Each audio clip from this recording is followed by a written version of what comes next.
Mga lolo at lola, araw-araw ba kayong kumakain ng mangga? Yung manggang inaalagaan ninyo para sa inyong kalusugan, yung manggang inihanda ninyo ng buong puso, sa ngayon mismo, tahimik na sinisira ang inyong mga kidney. Hindi ang mangga mismo ang problema. Ang problema ay yung mga pagkain kasama ninyong kinakain ito. Ngayon, sasabihin ko sa inyo ang tatlong pinakamasama at pinakadelikadong kombinasyon ng mangga na hindi ninyo dapat kainin ng sabay-sabay. At sa kabaligtaran, tatlong milagrosang kombinasyon na magpapagaling ng inyong mga kidney. Pakinggan ninyo ako hanggang sa huli.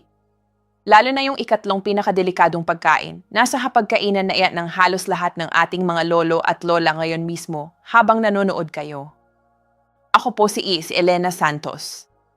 At yung pinakamasakit na sandali para sa akin bilang isang doktor ay kapag nalaman ng aking mga pasyente na yung pagkaing pinaniwala ang healthy, yung pagkaing inihanda nila ng buong pagmamahal sa loob ng maraming taon, ay siya palang nagpapalala ng kanilang mga kidney.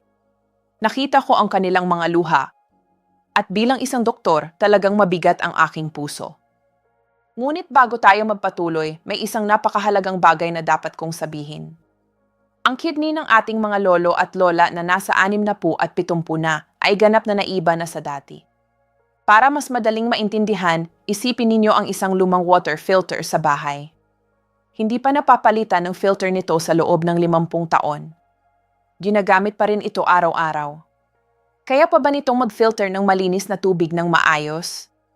Sa malungkot na katotohanan, ganyan na ang kalagayan ng inyong kidney ngayon. Ang kidney filter ninyo o yung tinatawag naming glomerulus ay nasa ganoong estado na. Mas mababa na ang kakayahan nito kumpara noong kabataan pa kayo. Kaya hindi na kayo dapat kumain ng katulad ng dati. Mga lolo at lola, isang tanong lang. Pagkatapos kumain, may nakikita ba kayong bula sa inyong ihi? O kaya naman, kapag gumising kayo sa umaga, namamaga ba ang inyong mukha, kamay o paa? Iyan ang tahimik na signal ng inyong kidney na humihingi ng tulong. Pakinggan ninyo ng mabuti ang sasabihin ko. Ang inyong mga kidney ay maaaring magbago simula ngayon. Hindi pa huli. Ngunit kailangan ninyong kumilos ngayon. Hindi bukas. Ngayon. Sige, pumasok na tayo sa paksang pag-usapan natin. Mga lolo at lola, ipinikit ninyo ang inyong mga mata. Isipin ninyo sandali. Yung hinog na mangga na maliwanag ang kulay, matamis ang amoy, at yung malamig na condensed milk na ibinubuhos sa ibabaw nito. Nakikita ninyo ba yung eksena?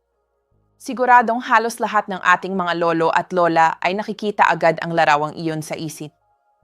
Ang mangga na may condensed milk ay parang isang hindi nasusulat na batas sa ating kultura. Mula pagkabata hanggang pagtanda, lagi itong nasa ating hapagkainan. Pero mula ngayon, kailangan na ninyong baguhin yung nakasanayang eksena na iyon. Marahil may nag-iisip sa inyo ngayon. Doktora, ang mangga ay prutas. Natural ito. Bakit hindi na namin pwedeng kainin kasama ng condensed milk? Tanong na tanong. Ang mangga ay maganda ng mag-isa. Pero ang problema ay yung nangyayari kapag nakasama ito ng condensed milk.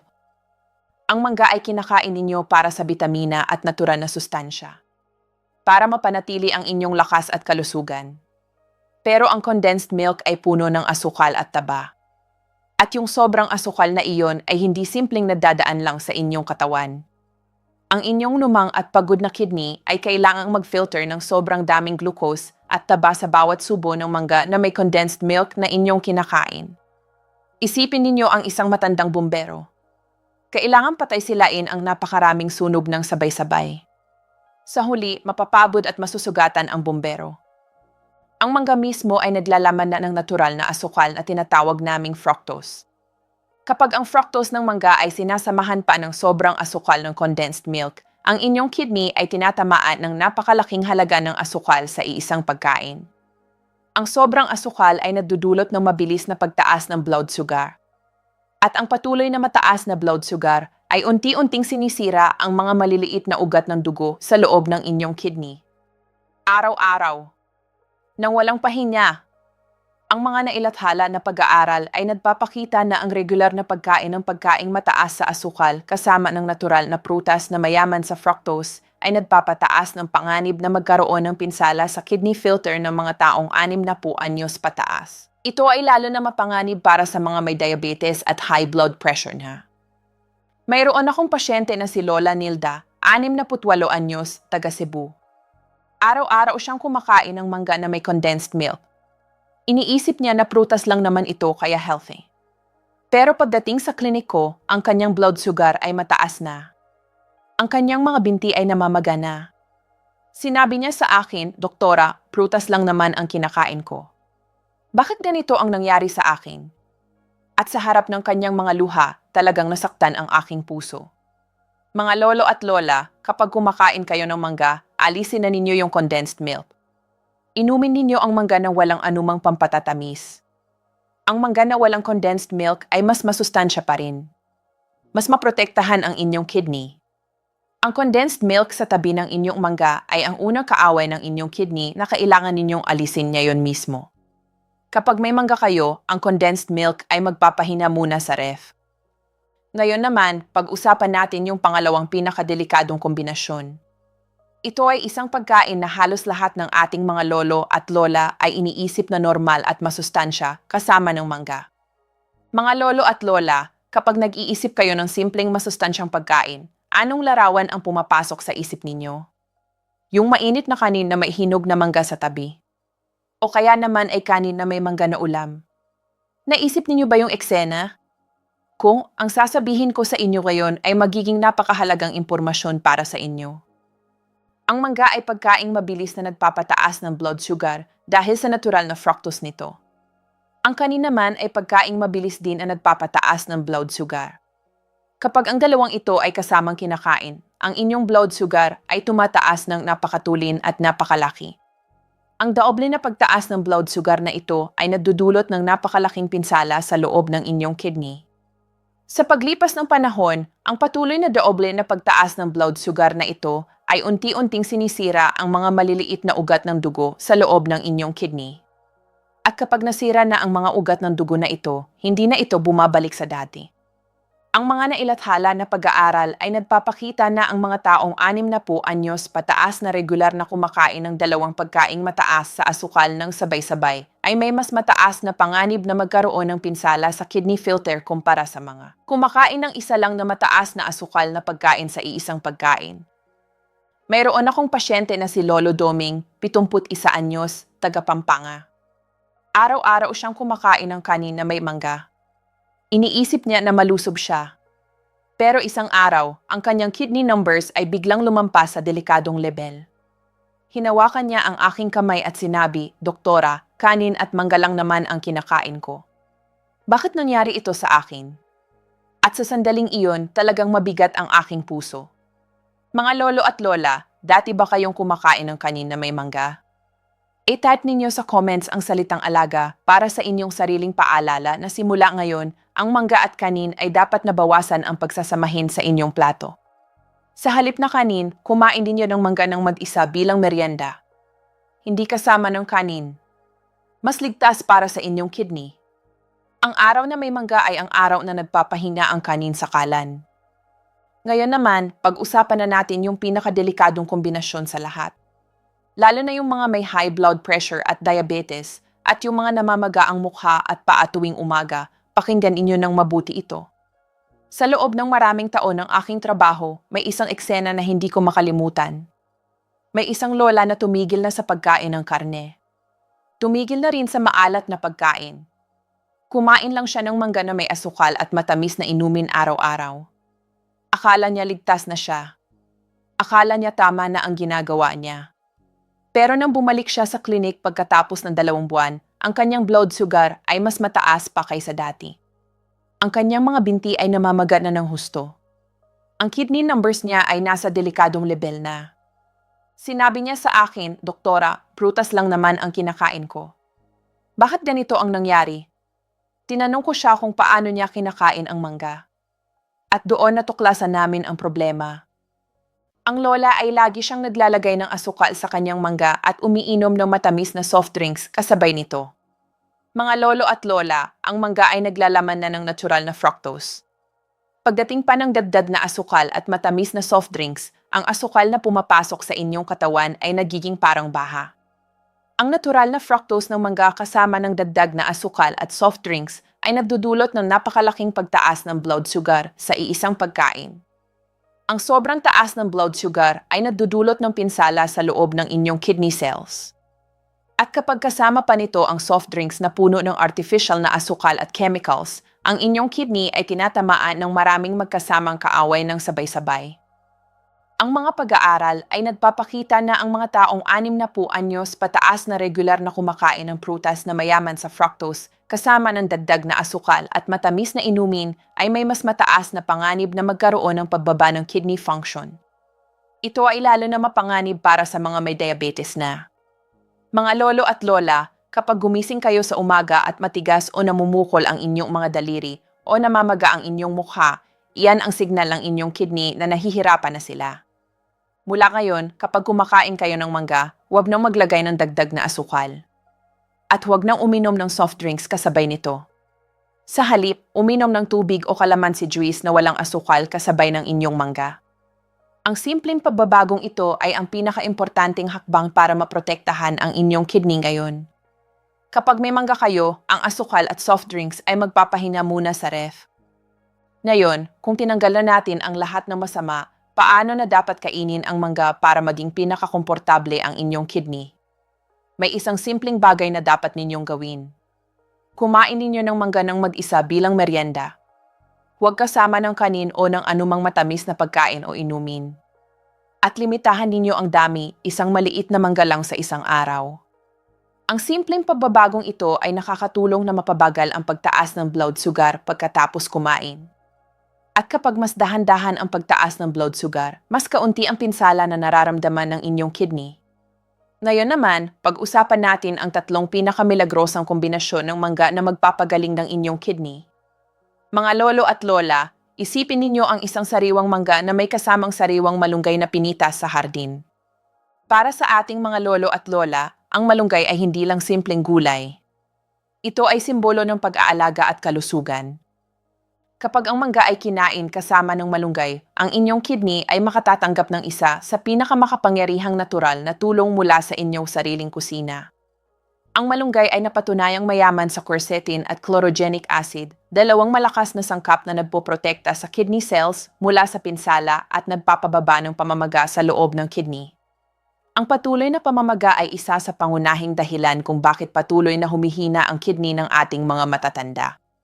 Sa mga pag-aaral na nailathala sa Southeast Asia, napatunayan na ang regular na pagkain ng malunggay ay nakakatulong na mapanatili ang kidney function ng mga taong may sakit sa kidney. Mayroon akong pasyente na si Lola Cora, 66 anyos, taga Nueva Ecija. Na-diagnose siya ng sakit sa kidney. Natakot siyang kumain ng prutas. Humina ang kanyang katawan at nahirapan siyang lumakad. Iniresetahan ko siya ng maliit na mangga na may malunggay na sabaw 3 beses sa isang linggo. 2 buwan pagkatapos, ang kanyang kidney numbers ay bumalik sa mas stable na level. Sinabi niya sa akin na hindi na siya makakain ng wala ang mangga at malunggay na sabaw. Mga lolo at lola, sa susunod na kumain kayo ng mangga, samahan ninyo ito ng malunggay na sabaw. Ang kombinasyong ito ay mas makapangyarihan pa kaysa sa maraming mahal na bitamina. Ito ang pinakasimpleng lunas para sa inyong kidney na matatagpuan sa inyong sariling kusina. Ngayon naman, yung pangalawang milagrosang kombinasyon. Para sa ating mga lolo at lola na nag-aalala sa kanilang kidney health at gusto pa rin kumain ng mangga. Ang katotohanan ay hindi kayo kailangang tumitigil sa pagkain ng mangga para maprotektahan ang inyong kidney. Ang kailangan lang ninyong gawin ay baguhin kung ano ang kasama ng inyong mangga. At ang pinaka-epektibong kasama ng mangga para sa inyong kidney ay ang kamatis. Ang lycopene ng kamatis ay isang napakamalakas na sangkap na napatunayang nagpoprotekta sa kidney cells mula sa pinsala at nagpapababa ng pamamaga sa loob ng kidney. Ito ay napatunayan sa maraming nailathala na pag-aaral. At kapag ang kamatis ay kinain kasama ng mangga, ang bitamina C ng mangga ay nakakatulong na mapahusay ang kakayahan ng katawan na gamitin ang lycopene ng kamatis ng mas epektibo.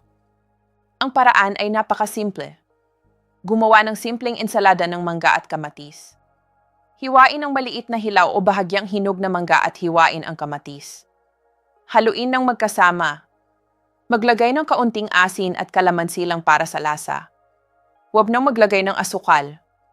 Ang simpleng ensaladang ito ay nagpoprotekta sa inyong kidney cells at hindi naglalagay ng malaking bigat sa inyong kidney. Mga lolo at lola, subukan ninyong gumawa ng ensalada ng mangga at kamatis bilang merienda. Mas masustansya pa rin at mas maprotektahan ang inyong kidney. Ang mangga at kamatis na sama-sama ay ang kombinasyong nagpoprotekta sa inyong kidney nang hindi kayo titigilin sa pagkain ng inyong paboritong prutas. At ngayon, ang huling at pinakasimpleng milagrosang kombinasyon. Mga lolo at lola, may isang espesyal na karanasan ako sa aking klinik. Isang araw, may pumasok na lolo na pabuntong hiningang pumasok sa pinto. Si Lolo Ernesto, 73 anyos, taga Batangas. Pero nang umupo siya at tumingin sa akin, nakita ko sa kanyang mga mata ang isang bagay na hindi ko inaasahan. Kagalakan. Nagsalita siya ng dahan-dahan. Doktora, makakatulog na po ako ng maayos buong gabi. Nawala na yung bula sa ihi ko. At nararamdaman ko na ang lakas ko pabalik. Ang lolo na ito ay dati ay gumigising ng 5 beses o higit pa sa gabi dahil sa ihi. Lagi siyang pagod. Halos hindi na siya makagalaw ng maayos. Ang kanyang kidney ay nawalan na ng kakayahang hawakan ng maayos ang ihi sa gabi. Ang reseta na ibinigay ko sa kanya ay isa lang. Kasama ng inyong mangga sa bawat pagkain, laging maglagay ng sariwang luya na pinisil at ibuhos ang katas nito sa inyong mangga. Ang luya ay napatunayang mayaman sa dinggerol at sugol, dalawang malakas na sangkap na nagpoprotekta sa kidney cells mula sa pinsala at nagpapababa ng pamamaga sa loob ng kidney. Ito ay napatunayan sa maraming nailathala na pag-aaral sa buong mundo. Bukod pa rito, ang luya ay napatunayang nakakatulong na mapababa ang blood sugar ng natural na nagbibigay ng pahinga sa inyong kidney mula sa patuloy na pagtaas ng glucose. Isang napakahalagang bagay na dapat ninyong tandaan. Ang luya ay pinaka-epektibo kapag sariwang pinisil at ginamit ang katas nito. Huwag gamitin ang luma o tuyo na luya dahil mas kaunti na ang mabubuting sangkap nito. Si Lolo Ernesto ay pagkatapos ng 3 buwan, nawala na ang kanyang paulit-ulit na pag-ihi sa gabi. Ang problemang hindi nagawang ayusin ng gamot ay naayos lang sa pamamagitan ng pagdaragdag ng sariwang luya sa kanyang mangga. Hindi ito milagro. Ito ay resulta ng paglalagay ng mabubuting sangkap na nagpapanatili ng kalusugan ng inyong mga kidney. Mga lolo at lola, may sariwang luya ba kayo sa inyong kusina? Simula ngayon, laging lagyan ng katas ng sariwang luya ang inyong mangga. Ang maliit na pagbabagong iyon ay maaaring magbago ng inyong kidney. Ito ang pinakamahalagang regalo na maaari ninyong ibigay sa inyong mga kidney. Nandito na tayo sa katapusan. Itanim ninyo ng mabuti sa inyong isipan ang lahat ng ating pinag-usapan na yon. Kapag ang mangga ay nakasama ng condensed milk, ang inyong kidney ay dahan-dahang nisisira ng sobrang asukal at taba. Kapag ang mangga ay nakasama ng kanin, ang inyong kidney ay kinatamaan ng doble na pagtaas ng blood sugar. Kapag ang mangga ay nakasama ng dagdag na asukal at soft drinks, ang inyong kidney ay tinatamaan ng maraming magkasamang kaaway ng sabay-sabay. Pero kapag ang mangga ay nakasama ng malunggay, ang pamamaga sa inyong kidney ay naaalis at nalilinis.